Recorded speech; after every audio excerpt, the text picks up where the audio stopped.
दोस्तों नमस्कार। स्वागत है आपका हमारे इस YouTube मंच पर।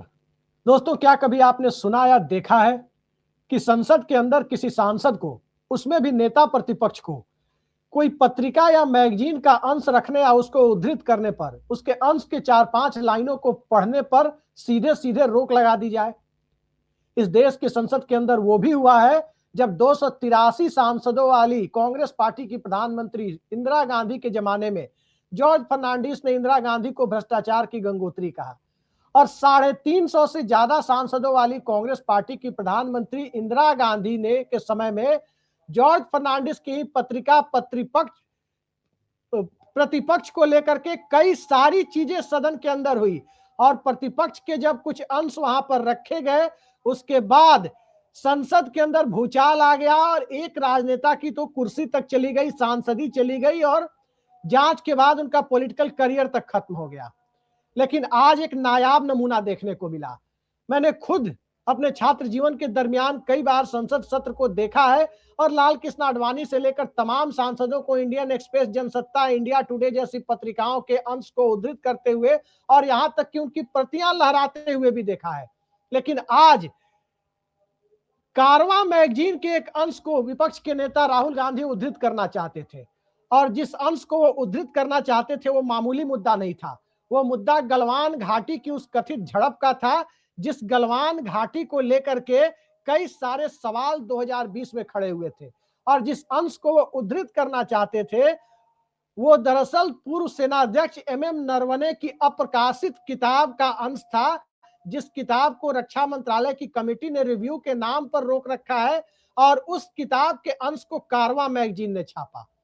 कारवां मैगजीन में सुशांत सिंह नाम के पत्रकार ने 32 पन्नों की रिपोर्ट में गलवान घाटी के उस समय के उदाहरणों को छापा, और मजे की बात यह है कि उस समय के सेनाध्यक्ष जिनकी कथित किताब से यह अंश छापा गया, एमएम नरवणे, उन्होंने इस पर कोई तरह से इसका खंडन नहीं किया कि यह मेरी किताब या मेरे संस्मरण का हिस्सा नहीं है।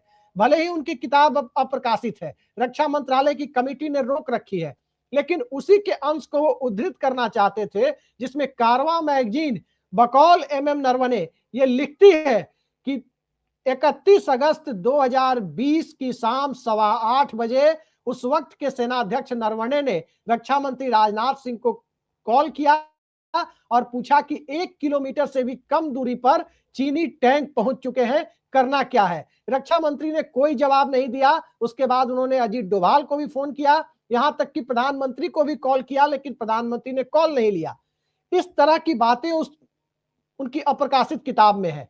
अब सवाल यह है कि किताब को तो रिव्यू के नाम पर पिछले 2-3 सालों से रोक कर रखा गया है, और वही एमएम नरवणे राम मंदिर के उद्घाटन के दरमियान 22 जनवरी 2024 को अयोध्या बुलाए गए, वहां गए भी थे, लेकिन राम मंदिर के उद्घाटन में पहुंचने वाले पूर्व सेनाध्यक्ष की किताब को रोका जाना, और किताब के अंश यदि किसी पत्रिका में, किसी मैगजीन में छप गए और कोई सांसद उसको उद्धरित करना चाहता हो तो उद्धरित नहीं करने देना, आखिर ये कौन सी परिपाटी है? और क्या सदन में वो सारी बातें सदन के रिकॉर्ड में आ जाती जो कारवां मैगजीन में छपी है, तो इतना तो तय मानिए कि नरेंद्र मोदी सरकार का नाक बचाना मुश्किल होता।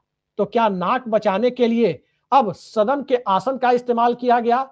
रक्षा मंत्री राजनाथ सिंह कहते हैं कि ऐसी किताब कोई प्रकाशित ही नहीं हुई। ठीक है, उनके मंत्रालय की कमेटी ने रोक रखा है, लेकिन मैगजीन तो प्रकाशित हुई है, और उस मैगजीन में प्रकाशित किसी भी अंश के ऊपर कोई भी आपत्ति एमएम नरवणे ने नहीं जताई है। फिर उसको पढ़ने में क्या दिक्कत थी?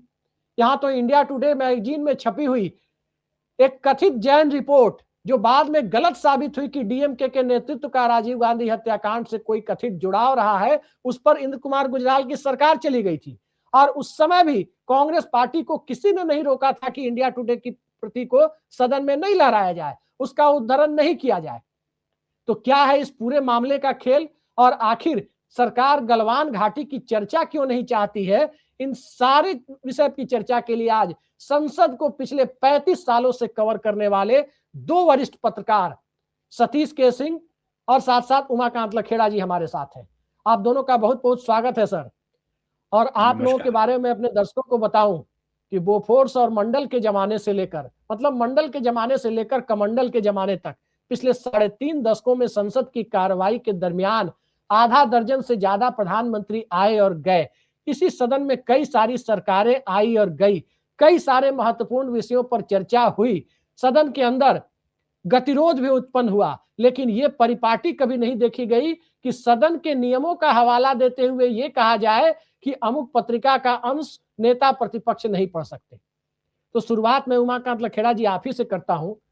नरेंद्र मोदी के पहले राजीव गांधी से लेकर विश्वनाथ प्रताप सिंह, चंद्रशेखर, नरसिम्हा राव, देवेगौड़ा, गुजराल, वाजपेयी, लगभग सभी प्रधानमंत्रियों का आपने इंटरव्यू किया है उनके कार्यकाल के दरमियान।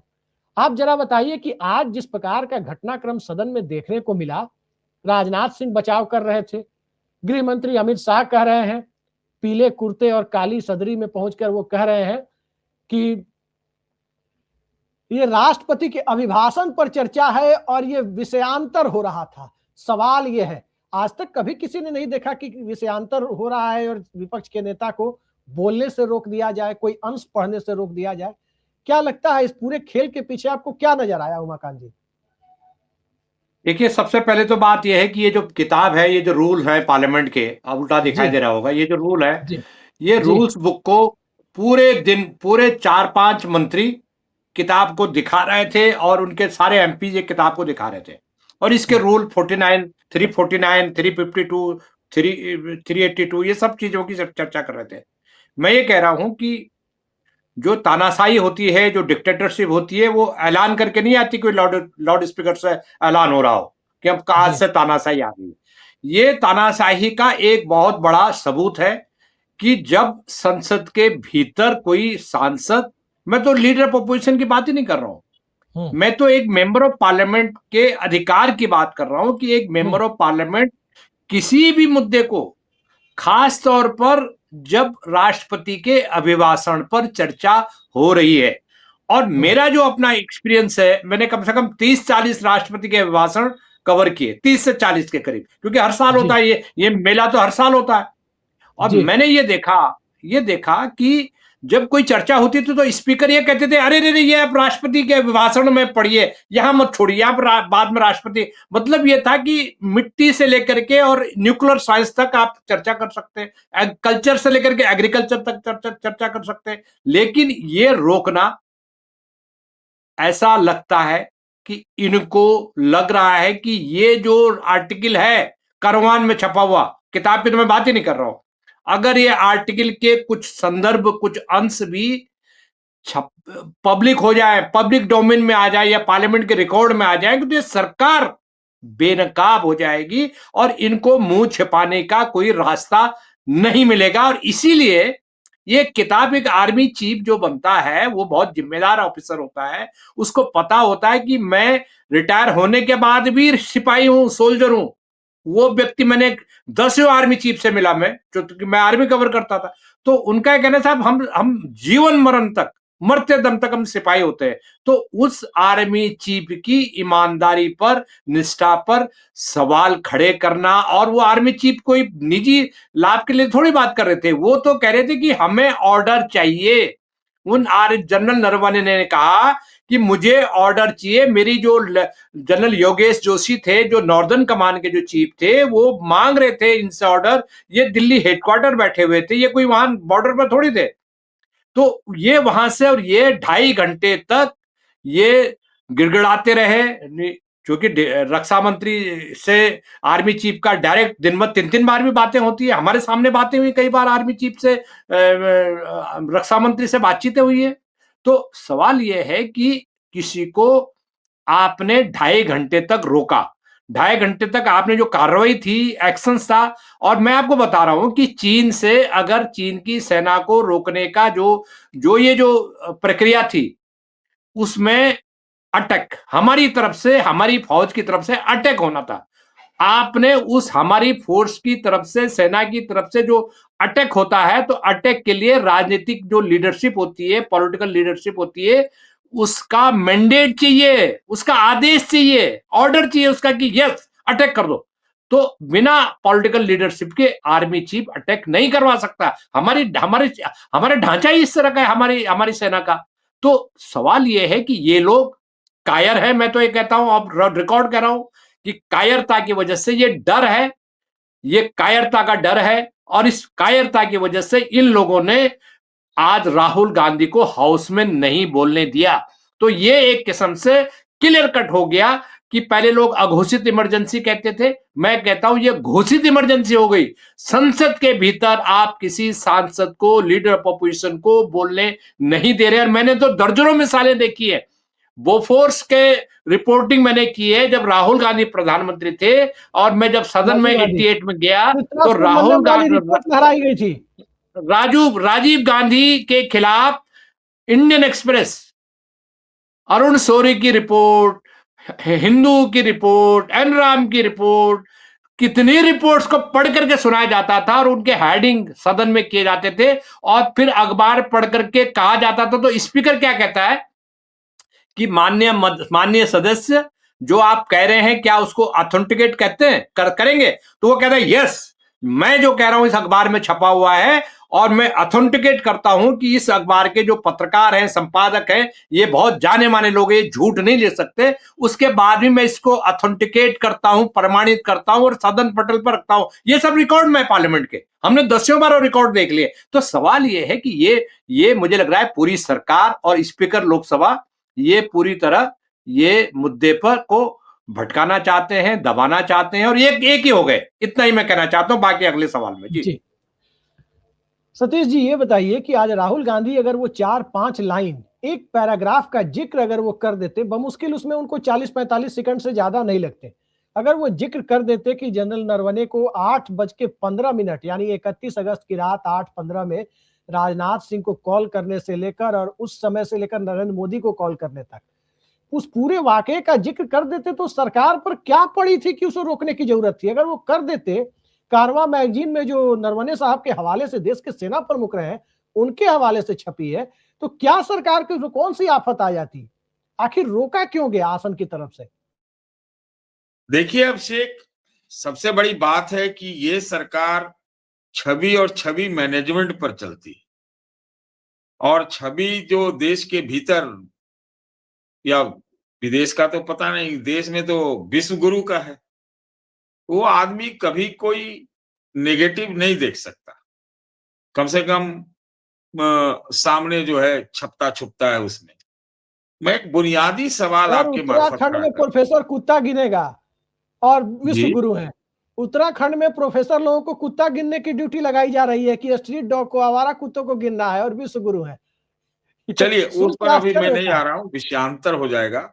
मैं इतना कह रहा हूं, जो सबसे बुनियादी प्रश्न है, जो मैगजीन कारवां की का जिक्र हो रहा है, संसद में तो आप नहीं बोलने देंगे, या वो शायद कानून भी हो कुछ इस तरह का हो, जैसा कि है नहीं शायद, कि भाई वो छपा नहीं है किताब, छपा नहीं है किताब, इसलिए आप उसका वो जो है मैगजीन, उसका आप ये नहीं ले सकते, उसका एक छाता नहीं ले सकते।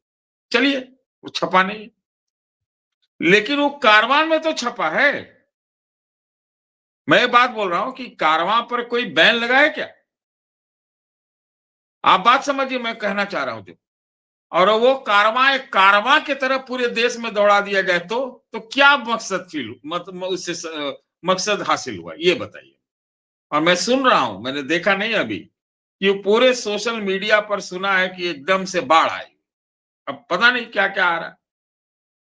एक पहला प्रश्न।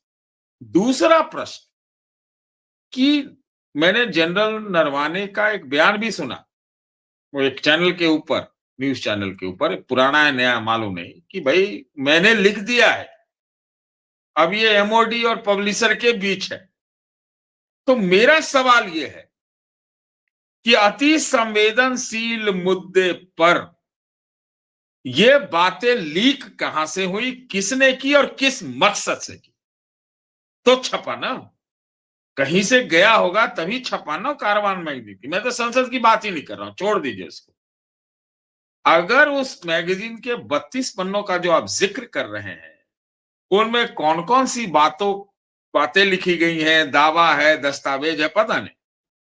इस पर तो सरकार को सफाई देनी चाहिए ना, या नहीं देनी चाहिए, ये बताइए। तो मैं बुनियादी प्रश्न पे जा रहा हूं। सर मैं दूसरा, ये पूछ रहा हूं आपसे, सर मैं आपसे ये पूछ रहा हूं, आपने तो पूरी कार्रवाई आप दोनों लोगों ने देखी होगी, जैन कमीशन की एक रिपोर्ट लीक हुई। हालांकि फाइनल रिपोर्ट आए उसमें कहीं उसका जिक्र नहीं था जब वो रिपोर्ट सामने आई तब, और उस लीक को संसद में बकायदा प्रतियां लहराई गई मैगजीन की, तहलका.com की, उस टेबलॉइड की प्रतियां लहराई गई जॉर्ज फर्नांडिस वाले मामले को लेकर जिसमें बंगारू लक्ष्मण वगैरह का। सवाल ये उठता है कि सदन में पत्रिका को रखने से, जिस संसद में सोमनाथ चटर्जी ने कैश रखने से भी नहीं रोका था कि सांसदों की कथित तौर पर खरीद फरोख्त हो रही है, वहां एक पत्रिका के अंश को उद्धृत करने से आसन की तरफ से 349 और 353 का हवाला दिया जाना और बात कहने से रोकना, सदन बात कहने के लिए है, ये कौन सी परंपरा हम डाल रहे हैं कि हम रोक रहे हैं बात कहने से? देखिए, सांसदों को अधिकार है कि ऑथेंटिकेट करके कुछ भी बोल सकते हैं, ये तो उनका नियम में है। अब रोकने की तो मैंने आपको उत्तर तो दे ही दिया भाई। सवाल यह है कि कुछ अनकंफर्टेबल मान लेते हैं कि ट्रुथ हो तो सरकार असहज हो जाएगी। सरकार तो छवि वाली है भाई। माननीय प्रधानमंत्री जी के मुंह से निकल गया था, जिसमें रफू भी किया गया था, हमको याद पड़ रहा है, न कोई घुसा है न घुसेगा। अब इसके डिप्लोमेटिक फॉल आउट को जब देखा गया तो बोला गया तो हमने तो चाइना को क्लीन चिट दे दी क्या, तो फिर कुछ बदलाव किया गया था, ऐसा मेरा स्मरण आ रहा है। मैं बुनियादी बात पे जा रहा हूं, आप सुनो एक बात को। 74 साल से 74 ईयर से 1962 की लड़ाई में जो भारत की हार हुई, उसको हमको लगता है 74 साल से भारतीय जनता पार्टी का कोई एक ऐसा नेता नहीं होगा जो नेहरू जी के नाम पर वो जो हार हुई थी उसके बारे में हर सेकंड जिक्र करता है। उसको कारण बनाया हुआ, एक पूरा राजनीतिक विमर्श बनाया हुआ है। दूसरा, जब करगिल की लड़ाई हुई, मकान जी को याद होगा, तो उसमें भी घुसपैठ कैसे हुई, क्यों हुई, कहां सोती रह गई सरकार, क्या इक्विपमेंट थे वगैरह वगैरह, उसको लेकर एक कमेटी बनी थी, सुब्रमण्यम कमेटी मेरे ख्याल से नाम, क्या उमा जी? उस पर एक जांच कमीशन बैठाया गया और सिफारिश करने के लिए कहा गया। तो अब कहां होता है, अगर होता भी कोई ऐसी चीज है, अंदर अंदर होता है तो कुछ पता नहीं चलता है। जैसे ऑपरेशन सिंदूर पे ही भाई, गलत या सही, कई तरह के बातें आई, विवाद आए, दावे आए, फौजियों के वक्तव्य आए, लीडर ऑफ ऑपोजिशन इन्हीं राहुल गांधी का संसद में बयान आया, उसको लेकर भी कोई अंदरूनी जांच पड़ताल, कोई कमीशन, कुछ तो हमें नहीं मालूम है। तो बात यह है कि सरकार जो चाहती है वही छपे, और सरकार नहीं चाहती कि कोई असहज चीज हो तो सामने आए। मुख्य बात यह है, तो इससे छवि पर असर पड़ता है, क्योंकि डोमेस्टिक राजनीति में तो चमकाया हुआ है पूरी तरह से ना कि सब चंगा है जी। अभी चुनौतीपूर्ण है, मैं मानता हूं। देखिए अभी इसमें मैं मानता हूं कि बहुत चीजें संवेदनशील होती हैं, गोपनीयता होती है, इसका ख्याल हमको रखना चाहिए, और रखी भी जाती है। आपको ये भी बताओ, सब आप जानते हैं कि रखी जाती है। अब सवाल यह है, एक शब्द है फ्री हैंड। नरवाने साहब के हवाले से जो बातें कही गई, उस जो छपी है, जो हमने देखा नहीं भाई, मैं अभी भी ये बोल रहा हूं, तो उसमें कहा गया कि भाई मैंने ऊपर से ये कहा गया कि आप जो है उचित करिए, मतलब फ्री हैंड है आपको, थोड़ा विलंब से सही, जो उसकी किताब के और जो भी है। तो मान लेते हैं कि नरवाने साहब को फ्री हैंड दिया आपने दिया, ये कहा जाएगा ना कि नरवाने साहब को फ्री हैंड दिया, लेट ही सही लेकिन दिया आपने। तो या तो आपने गलत आदमी को फ्री हैंड दे दिया, या फिर एक आदमी कोई सही बात का दावा करते हुए लिखता है, जो कि फौजी प्रमुख रहा है, जिसको आप क्लीन चिट दे चुके हैं, इसके ऊपर कोई विवाद नहीं है, तो जो कह रहा है उसको देखिए, समझिए ये किताब क्यों रुकी हुई। इसलिए मैं कहना चाहता हूं कि भाई, नरवाने साहब ने भी कहा है कि ये पब्लिशर और सरकार के बीच है, एमओडी के बीच। तो किताब तो उन्होंने बहुत पहले लिख दी है, 1.5 साल हो गया है, तो छप क्यों नहीं रही? और ये हालत हो गई, 2.5 साल हो गया सर, लीक आ रहे हैं, वो भी मैगजीन में आ रहे हैं। ये आप समझिए, गंभीर बात है। इसके पीछे कौन है लीक? मैं तो चाहता हूं कि ये भी राष्ट्रीय सुरक्षा की दृष्टि से मान लेते हैं कि गलत दावे होंगे, तो ये लीकेज कहां से हुआ? ये मैं ये भी एक सवाल तो ये भी है सर, एक सवाल तो ये भी है कि अगर उस मैगजीन में कुछ गलत छपा होता तब तो नरवणे साहब खुद ही खंडन कर देते कि नहीं ऐसा कुछ नहीं हुआ था। उन्होंने कोई खंडन उस मैगजीन के दावे पर नहीं किया है, तो इसका तो सीधा मतलब इसलिए है कि चीजें मैं सही है। आपसे कह रहा हूं कि जनरल नरवाने का अब क्या प्रतिक्रिया आती है, क्या कुछ होता है उस किताब को लेकर, जनरल नरवाने के इस किताब के अंश जो दावे में हैं वो अंश को लेकर अब क्या होता है, वो देखने लायक चीज होगी। अगले कुछ दिन महत्वपूर्ण है।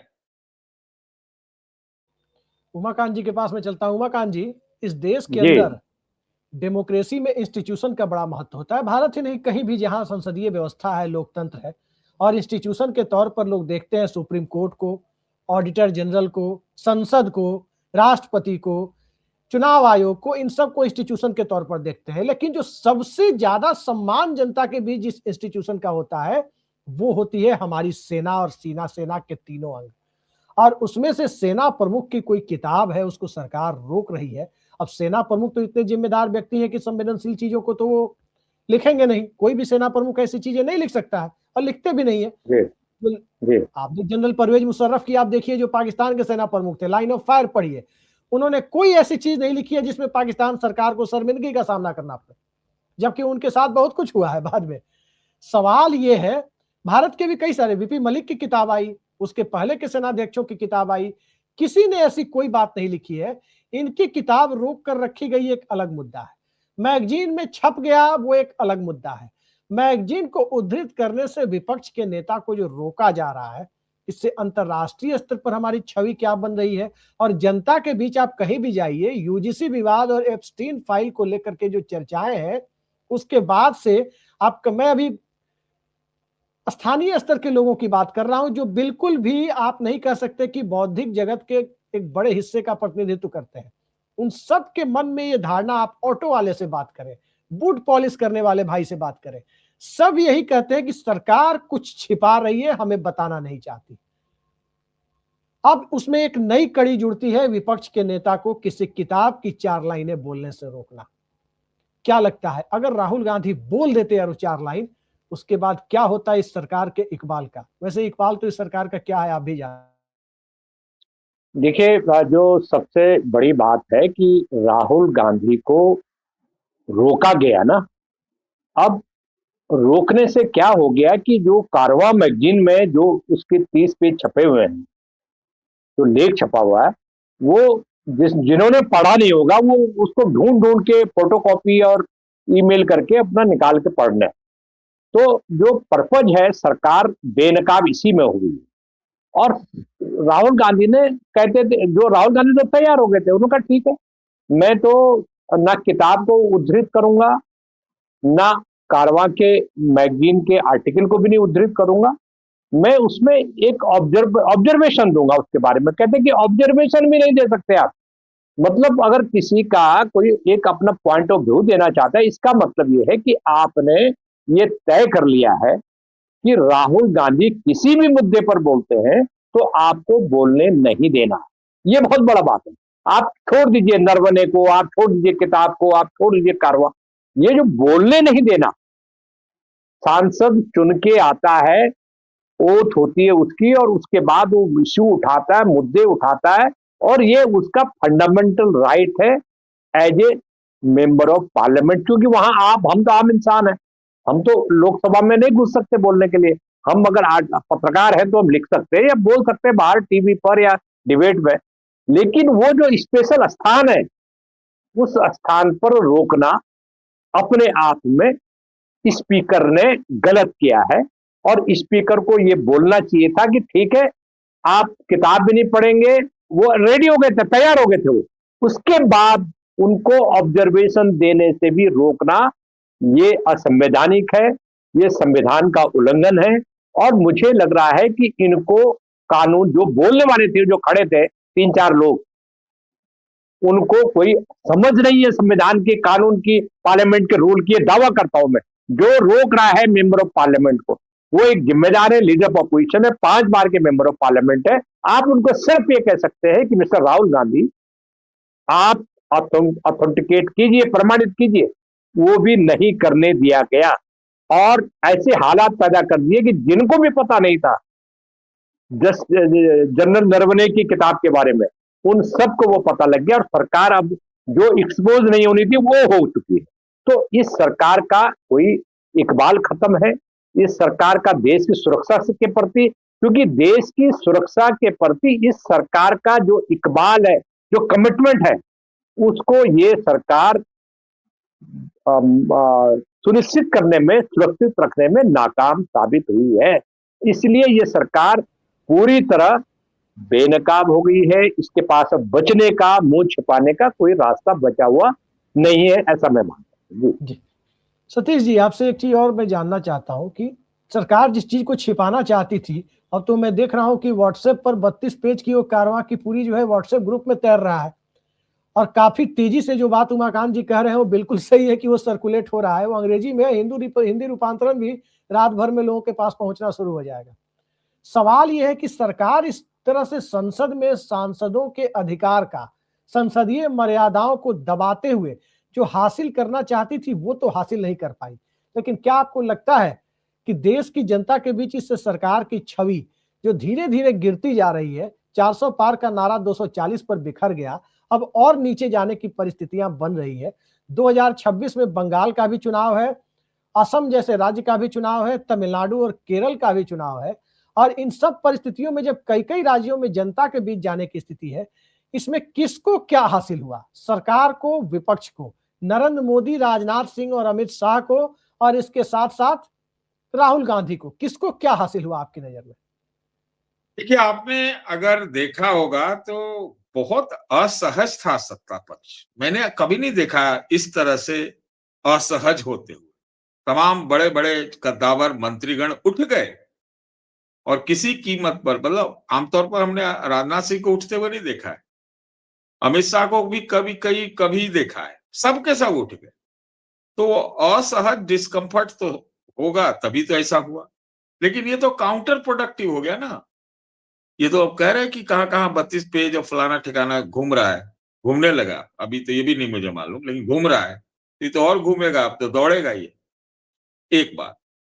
दूसरी बात जो आपने पूछा कि भाई देश में क्या चुनाव, देखिए देश का चुनावीकरण हो गया है, एक बात समझ लीजिए। मैं कहता हूं इलेक्शनाइजेशन हो गया है देश का। अब ये सोच डेमोक्रेसी रहे हैं, और ये इलेक्ट्रोक्रेसी में बदल गई है। हाँ, मैं इलेक्शनाइजेशन एक वर्ड दे रहा हूं भैया। अगर एक साल में अगर किसी पार्टी को 61,000 करोड़ का चंदा मिलेगा, 61,000 करोड़ पिछले साल का है बीजेपी का, जिसमें सिर्फ चुनावी चंदा जो जब इलेक्शन बॉन्ड था उससे सिर्फ 16,000 करोड़। बात समझ लीजिए, 6,000 करोड़ रुपया तो खाली इनको सालाना जो है इंटरेस्ट आता है। ये तो सारी पार्टियों का मिला दीजिएगा तो शायद, पता नहीं, लेकिन वही होगा। तो ये अपने इंटरेस्ट से ही सारी पार्टियों को भी दे सकते हैं सहायता। तो अब चुनाव की बात मत करिए, ज्यादा चुनाव की बात करना ठीक नहीं है।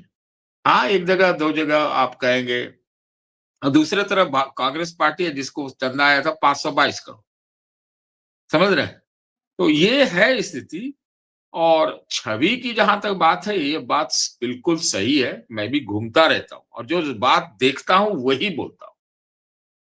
छवि में बहुत कमी आई है, इसमें कोई दो राय नहीं, इसमें कोई दो राय नहीं है। तरह तरह की बातें लोग सड़क पर, फुटपाथ पर, चाय की दुकान पर, ट्रेन में बोलते जरूर है, लेकिन इसको आप चुनाव से ना जोड़ें। अभी देखिए, ममता बनर्जी आज दिल्ली थी। ममता बनर्जी आज जो इलेक्शन कमीशन से मिलने के लिए और एसआईआर को लेके विरोध करने या कुछ करने यहाँ दिल्ली पहुंची थी। अभी सुन रहे हैं कि 3 करोड़ लोगों को नोटिस हो गया यूपी में, क्या पता नहीं, मतलब जो भी है, स्थितियां बड़ी दूसरे ढंग की। तो जब वो है तो आप इसको मत लगाइए। लेकिन हाँ, एक बात तो जरूर कहना पड़ेगा जो कि सच्चाई है कि छवि में गिरावट बहुत आई। एक सवाल सर, 30-30 सेकंड में मैं दोनों, आप अपने वरिष्ठ पत्रकारों से, आप लोगों से, चूंकि हमारे सब दोनों लोग वरिष्ठ हैं, 30-30 सेकंड में जवाब लूंगा दोनों लोगों से। पहले उमाकांत जी से। जी। सेना अध्यक्ष एमएम नरवणे की किताब पर जो सवाल उठे और सरकार उसको ऑथेंटिकेट करने की बात जो नेता प्रतिपक्ष से कह रही थी, अब चूंकि इस देश का सैनिक हमारे आपके मोहल्ले गांव के, आप तो उत्तराखंड से आते हैं, वहां तो लगभग हर घर में सैनिक है। सतीश सर जहां से आते हैं, हम लोग जहां से आते हैं, वहां भी देखिए तो कम नहीं है वहां के सैनिक। और -10 डिग्री में भी इस देश का सैनिक काम करता है। अगर सियाचिन ग्लेशियर की बात करें तो 10-15 डिग्री माइनस में होता है। तब उस सेना के प्रमुख का क्या ये अपमान नहीं है कि उसकी किताब को एक तरफ रोक के रखा जाए और उसका कोई अंश अगर कहीं छप जाए और उसे बोलने से नेता विपक्ष को रोक दिया जाए? तो क्या ये पूर्व सेना अध्यक्ष का, जो हमारी देश की सेना को लंबे समय तक लीड करने के अलावा सेवा दे चुके हैं, क्या उनका अपमान नहीं हुआ है? पहले उमाकांत जी। देखिए, जो सरकार पहलगाम के, जो देश के, हमारे देश के जो नागरिक थे, उनको जिन लोगों ने मारा, उन लोगों का आज तक पता नहीं लगा पाई। हवा में तीर मार रही है। और इससे पहले क्या हुआ था सबको पता है। इससे पहले भी लोग मारे गए थे। 2019 से पहले चुनाव जीता गया उस मुद्दे पर। इस सरकार का एक ही काम है कि ये सरकार को देश के नागरिकों की सुरक्षा, देश के नागरिकों के वोटिंग अधिकार की सुरक्षा, देश में सर्वोच्च जो संस्थाएं हैं जिनको लेकर के हमारे लोकतंत्र की दुनिया में वाहवाही होती थी, शाबाशी होती है नहीं। अब इन्होंने उन सारी संस्थाओं को डिमोलिश कर दिया है। एक सेना बची हुई थी, एक आर्मी बची हुई थी, जिसको, जो एपॉलिटिकल है, गैर राजनीतिक है। इन लोगों ने एक army chief, farmer army chief, reported general थे, उन पर भी संदिग्ध सवाल खड़े कर दिए हैं। और उनकी किताब को रोकना निश्चित रूप से ये सेना का अपमान है, उस आर्मी चीफ का अपमान है जिन्होंने देश की सेनाओं का नेतृत्व किया। और वो तमाम जनरल जो लाइन में खड़े हैं जनरल बनने की, उनको लग गया है ये जो रिजिम है, ये जो सरकार है, आपको जीने नहीं देगी, बोलने नहीं देगी। हाँ, आप इनकी चमचाबाजी में कोई किताब छापोगे तो आप किसी पद पर गवर्नर भी बन जाओगे और किसी बड़े पद पर भी पहुंच जाओगे। इतना मैं कहता हूं कि सरकार की क्रेडिबिलिटी खत्म हो चुकी है। जी सतीश जी, इस मुद्दे पर आपका क्या कहना है? देखिए, मैं उत्तर दे चुका, मुझे ज्यादा कुछ नहीं कहना है। अगर आप मेरे बातों को समझिए तो मैंने कहा कि ये छवि की सरकार है और पूरा कंट्रोल एंड की कमांड छवि की बात कर रहा हूँ। नरेंद्र मोदी या राहुल गांधी की छवि की बात नहीं कर रहा। उनकी छवि जो जनता के बीच में है छोड़ दीजिए। सेना प्रमुख की किताब और उस किताब का कथित अंश, जिसका कोई खंडन नरवणे साहब की तरफ से नहीं आया है, उसको लेकर सरकार की तरफ से संसद के अंदर एक तरह से जो सवालिया निशान उठा है, उसमें हमारे देश के बहादुर सैनिकों, उस सैनिकों का, सेना का नेतृत्व कर चुके व्यक्ति पर एक तरह से सवाल है। तो क्या ये सेना का और हमारे पूर्व सेना अध्यक्ष का अपमान है या नहीं है, मैं ये पूछ रहा हूं। देखिए, मैं इस तरह से अपमान और ये वाली बात नहीं कह पाऊंगा। मैं सिर्फ इतना जानता हूं कि जनरल नरवाने का रेपुटेशन था, बहुत अच्छा रेपुटेशन, कभी वो कोई विवाद में नहीं थे। अगर उन्होंने कोई किताब लिखी है, जैसा कहा जा रहा है कि उसमें ऐसी बातें हैं, क्योंकि अब छपी नहीं तो मैं भी कैसे कहूं, ना मैं उसको ऑथेंटिकेट कर सकता हूं। अगर वो कुछ बात कह रहे हैं तो उसका इज्जतदारी निश्चित रूप से होना चाहिए। ठीक है, राष्ट्रीय बहुत सारे परिदृश्य बदलते रहते हैं, हो सकता है कुछ चाइना के साथ कुछ बात हो, ये मैं उसे नहीं है, लेकिन ये बताना चाहिए। पर्दा किसी चीज पर डालने से कोई फायदा नहीं होता। इसीलिए मैंने आपसे कहा कि करगिल के लिए भी एक कमेटी बनी थी कि भाई क्या हुआ, कैसे हुआ, ये बात है। तो वो ट्रांसपेरेंसी का सवाल जरूर है और मैं भी मानता हूं कि गोपनीयता होनी चाहिए, लेकिन बात यह है कि वो किन परिस्थितियों में रुकी है, क्यों नहीं छपी है। क्या आप जनरल साहब बोलते हैं, हो सकता है बोले, जनरल साहब बोले, कई जनरल ने ऑपरेशन सिंदूर के समय ही बड़े-बड़े जो लोगों ने बातें कई तरह की किताब में बात छपी कही। है, कारवां में जो एक बातें छपी है, उसको कहीं से गोपनीयता का अंश हम नहीं मान सकते, क्योंकि वो सेना के अंदरूनी एक्टिविटी को लेकर कहीं से कोई ऐसी बात, कम से कम मुझे तो नजर नहीं आई है, मैंने उसको पढ़ा है। देखिए, सिर्फ इसमें छवि की बात है ना, मैं आपसे तो कह ही रहा हूं कि 2 घंटे लगे, फ्री हैंड दिया गया। ये 2 घंटे वाला ही तो प्रश्न है ना। इनको फोन किया, उनको फोन किया, ये फोन किया और फोन किया। टाइम की बात। अच्छा, दूसरी चीज जो दावे हैं, कि टैंक का तो हम लोग ने सुना ही नहीं था उस समय। ये टैंक वाली बात इसमें नहीं आ रही है, ये तो बहुत सनसनीखेज है, ये बहुत सनसनीखेज है। 1 किलोमीटर की दूरी पर रह गए थे गलवान घाटी में जो चीनी टैंक है जो कहा जा रहा है। तो ये बहुत गंभीर मसला है कि रक्षा मंत्री इतने लापरवाह थे, मतलब उस रिपोर्टिंग के मुताबिक जो कारवां में छपी है उस रिपोर्ट के मुताबिक लापरवाह थे। हम सरकार लोग में ये एक दावे कहें, पेडेस्टल हम लोग अप्रोच क्यों था। क्यों बोलने जाए? जी, ये हम मतलब उसको उसके एकदम मुताबिक हम पूर्ण कह रहे हैं। सत्य क्यों कह दे भाई? पूर्ण सत्य क्यों कह दे? दावे हैं। अब जनरल साहब को भी सामने आना होगा कि भाई किताब उनकी क्यों नहीं छप रही है, क्या उन्होंने इतना उसमें ऑब्जेक्शनेबल लिख दिया है या लिखा भी नहीं है। मैगजीन वाले को सामने आएगा कि भाई कहां से आया तुम्हारे, वो तो नहीं बताएंगे, तो लेकिन एक आपने ये कैसे बताइए ना छापा? सर, हम यही दोनों आदमी से जानना चाह रहे हैं, आप लोग बता नहीं रहे। अगर जनरल साहब ने कह दिया कि कारवां मैगजीन में जो छपा है उससे मैं सहमत हूं, वो सही है, तो इस सरकार की छवि का क्या होगा?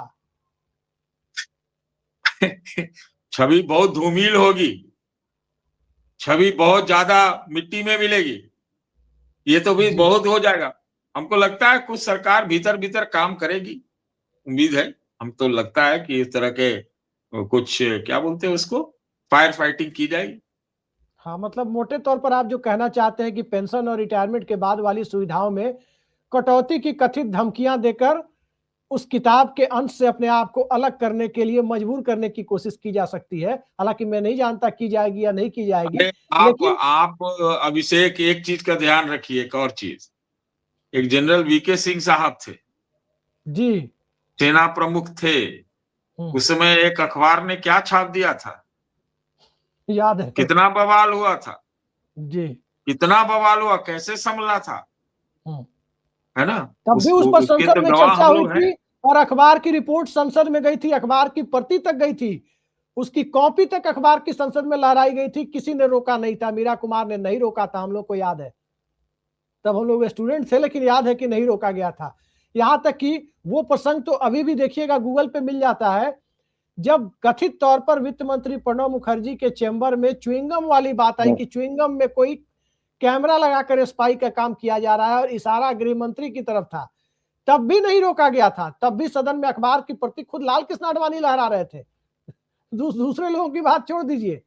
लेकिन आज के दौर में जो हुआ है, इतना तो जरूर कहा जा सकता है कि जिस प्रकार की परिस्थितियां बनी हुई है, उन परिस्थितियों में अगर राहुल गांधी वो सच बयान कर देते तो सरकार की तरफ से भले ही उसको कहा जाता, स्पीकर की तरफ से भले ही कहा जाता कि रिकॉर्ड में कुछ नहीं जाएगा, लेकिन लाइव टेलीकास्ट के दौर में रिकॉर्ड में जाए ना जाए, वो फुटेज में रह जाता है तो वो रिकॉर्ड की तरह ही लोग मानकर चलते हैं और सदन के अंदर वो चीजें रिकॉर्ड हो जाती तो भविष्य के लिए भी इस सरकार का नाक बचाना और इस सरकार को ऐतिहासिक निंदा के लिए खुद को तैयार करने की परिस्थितियों से दो चार होना पड़ता।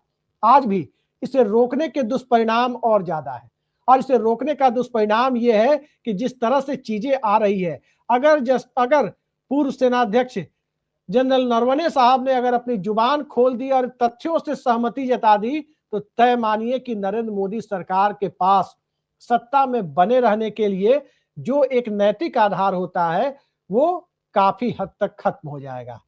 लेकिन सरकार अब नैतिकता और अनैतिकता की बातें छोड़ दीजिए, मोरल ग्राउंड की बात नहीं करती है। ये मोरल ग्राउंड होता क्या है? मोरल ग्राउंड होता तो अब तक इस देश में बहुत सारी चीजें नहीं होती, और मोरल ग्राउंड अगर होता तो सदन में विपक्ष के नेता को रोकने की कोशिशें नहीं होती। खैर, राहुल गांधी को क्या मिला नहीं मिला सवाल ये नहीं है, नरेंद्र मोदी सरकार की छवि कितनी बची या कितनी धूमिल हुई या रोकने की कोशिश में और ज्यादा धूमिल हुई, ये सवाल नहीं है। सरकार आज नरेंद्र मोदी की है, कल किसी और की होगी, कल किसी और की थी भी। सवाल यह है कि इस देश के अंदर सिस्टम और इंस्टीट्यूशन कैसे काम कर रहे हैं, संस्थाओं को लोकतांत्रिक व्यवस्था के अंदर कितनी आजादी है। और इस बात को पूरे देश ने लाइव देखा है कि जब नेता प्रतिपक्ष को अपनी बात कहने की संसद में आजादी नहीं है तो फिर इस देश के आम आदमी के अंदर सिस्टम की आजादी को लेकर के कितनी तरह की चिंताएं हैं। अब वो चिंताएं और मुखर होकर सामने आएंगी। देखते हैं मौजूदा दौर में लोकतांत्रिक व्यवस्था और संसदीय इतिहास किस तरह का मोड़ लेता है। आज की इस बेहद सार्थक चर्चा में जुड़ने के लिए सतीश के सिंह जी, उमाकांत लखेड़ा जी, आपने समय निकाला, बहुत बहुत धन्यवाद आपका। नमस्कार।